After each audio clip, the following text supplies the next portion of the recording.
Hey, today we've got a brand new major order that's dropped. We'll go over a short new interview that was posted earlier today. Not only that, I'll discuss the closed beta opportunities. Plus, there's just so much more to go over in today's video. If you can do me a solid, make sure to tap the thumbs up button below and the hype button. With that said, let's jump in. Alrighty, Helldivers, we've got a brand new major order, and it's sort of exciting to an extent, right? We're going to be able to rebuild York Supreme, and here's what the latest dispatch had to say. The liberation of Oceone, one of the Terminate Hive worlds responsible for production of the Gloom, was an incredible triumph. But the prolonged campaign into the Gloom has come at a cost.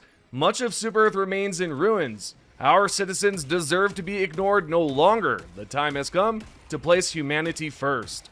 The reconstruction of York Supreme has been ordered to commence post-haste. The last and greatest of the Yorks was invaded and bombed to ruin by the Illuminate during their invasion of Super. It will be restored to its former glory, and more.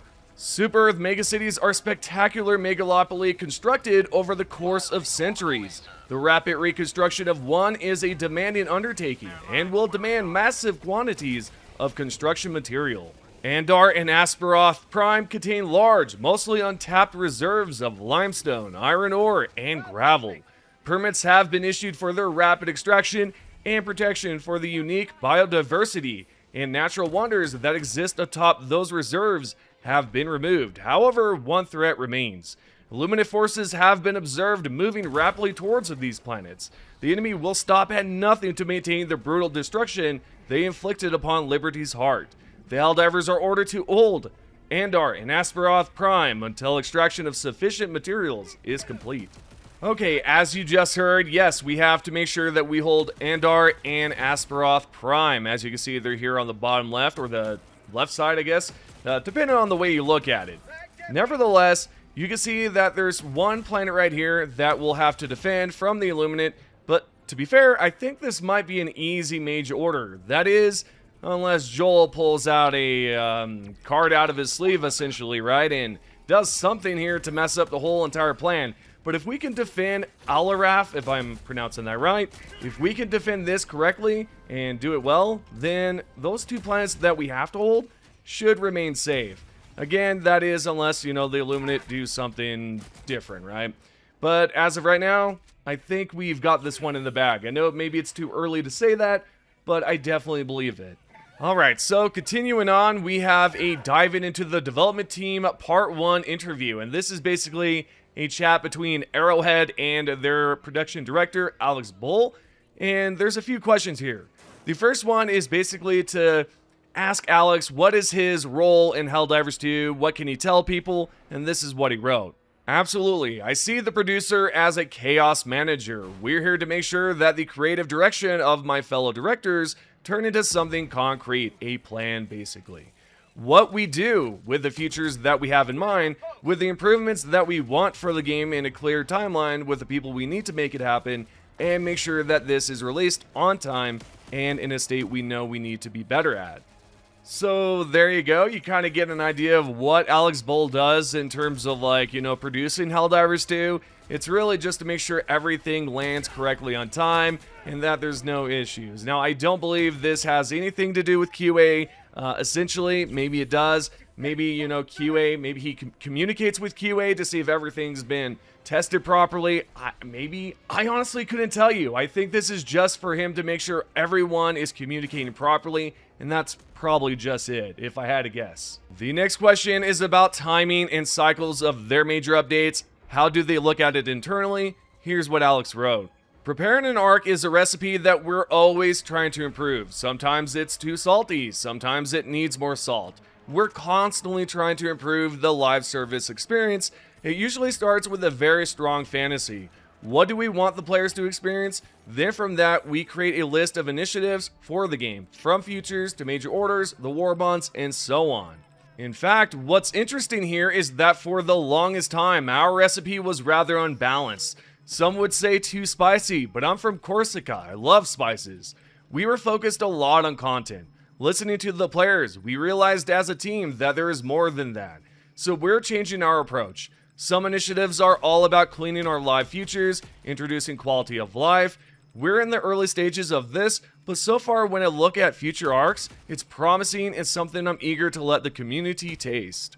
Yeah, with this response, it seems like it's more of like, hey, we're listening to the community more now. We're not just focused on content. We're trying to clean up some things and change the overall structure of the team. That is what I'm getting from this.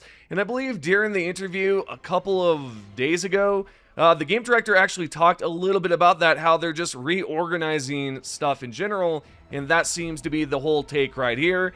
And hopefully we get a taste of the war bond, because man, I really do miss those war bond reveals. Not sure about you all, but let's first get the patches out of the way to fix all the issues, the bugs, and performance and all that. I think that's a top priority.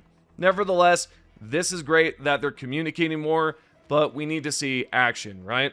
Anyways, we've got the third question here, and this is about the hardening process. And if the developer, or excuse me, the production team member here can explain more about that.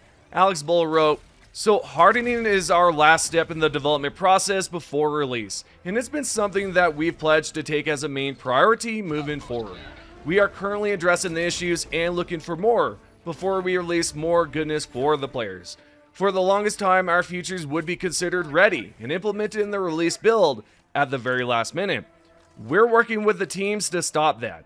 We use the term functional as a minimum standard for when futures should be in the game. For example, the Hive Lord as functional was a very rough version of what players experienced.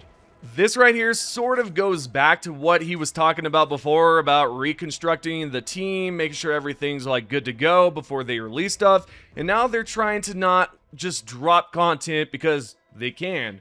They want to fully test it, make sure everything's good to go, that, you know, players will actually like what they're producing or handing out as content. And I think that's what this is. It's just be like, hey, we need to make sure that everything is tested properly before we just drop it and have players debug it for us. And I think that's what they're aiming for here, and I like that. I think that's a great idea to reorganize the team so that the future patches turn out great. This is not me kissing butt, guys. I'm just giving my honest thoughts about it, my opinions. And are they going to do better in the future? Maybe, maybe not. I couldn't tell you, but it sounds like they're really trying to reorganize everything and make things better for future patches, for the team, for the game, pretty much everything. Now, the fourth and final question is about development team structure. Alex Bull had this to say in response. We have big groups of teams that we call areas, and I'd love to talk about these as the whole Helldivers experience. Picture this. The first area you experience as a player is Meta. Meta is responsible for the entire galaxy systems. They define the rules of the whole game, and you'll find your beloved game masters in this area. It's time to dive into the enemy lines. Here comes Game World. They are world builders, a bunch of talented people creating new biomes like the Hive Worlds, and the missions that the Helldivers will accomplish in the name of democracy. They have some of the hottest stuff cooking in right now, but not before we get things in order. It's time for combat, and we call the next area combat. Don't ask a producer to be too creative. These teams are behind the mightiest enemies encountered, but you all know that you need some good firepower to stomp bugs. So yes, war bonds are done here. There are two areas remaining, very important ones. The first one is what we call the tech platform. They are running our game engine and the tools that the rest of the developers will use. Last but not least, our own Ministry of Truth, the marketing and communication area. It's pretty self-explanatory. This is our voice. Actually, I wouldn't write this if they weren't here. What I like about this interview is he basically just said, hey, we've got a new biome coming and we've got a bunch of things planned for missions and all that, and you guys are just gonna have to wait. It's basically a sneak peek in a way, right? Without an image or without a video or trailer of some sort, he is basically telling us, yes, we're giving you new stuff here very soon, and they're cooking up some amazing stuff, and I'm excited about that. Now again, once they get all the issues resolved with bugs and issues in general and performance, then we can get a look at what these new biomes are going to be. I mean, hell guys, this is awesome. This is really exciting. However, again, we'll see what happens, right? We'll see if the future patches turn out great.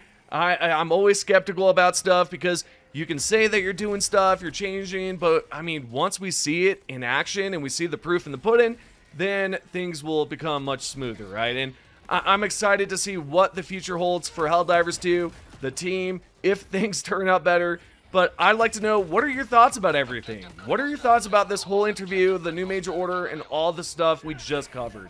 If you can, leave a comment below, tell me what you think, and yeah, let's talk about it. With that being said, we've got the top comments. First, from Lord Alzorn, that said, hey, you know, I don't blame anyone for not watching it because the first 10 minutes, they were just like, hey, why did you softball the interview? And yeah, I mean, understandable. I completely get it, and I understand why so many didn't watch it. The second top comment is by Heck Dissenter 2184. It's great to see you in the comments again. You talked about how I explained how one of the cities in a planet called Shite is called Hole, so it's Shite Hole. Oh man, these developers are wild. The third and final top comment is by Jed Bedrock 2944 that says he would like them to fix the bug where GameGuard turns on when you power up the game, and it's been an issue since launch. I see what you're doing there. You just want them to completely remove GameGuard, and maybe it's a good idea. So those right there are the top comments. Hope you have enjoyed today's video. If you can, support the video by tapping the thumbs up button, subscribe, turn on notifications if you haven't done so already, and let me know your overall thoughts about everything we covered in today's video. Thank you for watching, and I'll see you in the next one.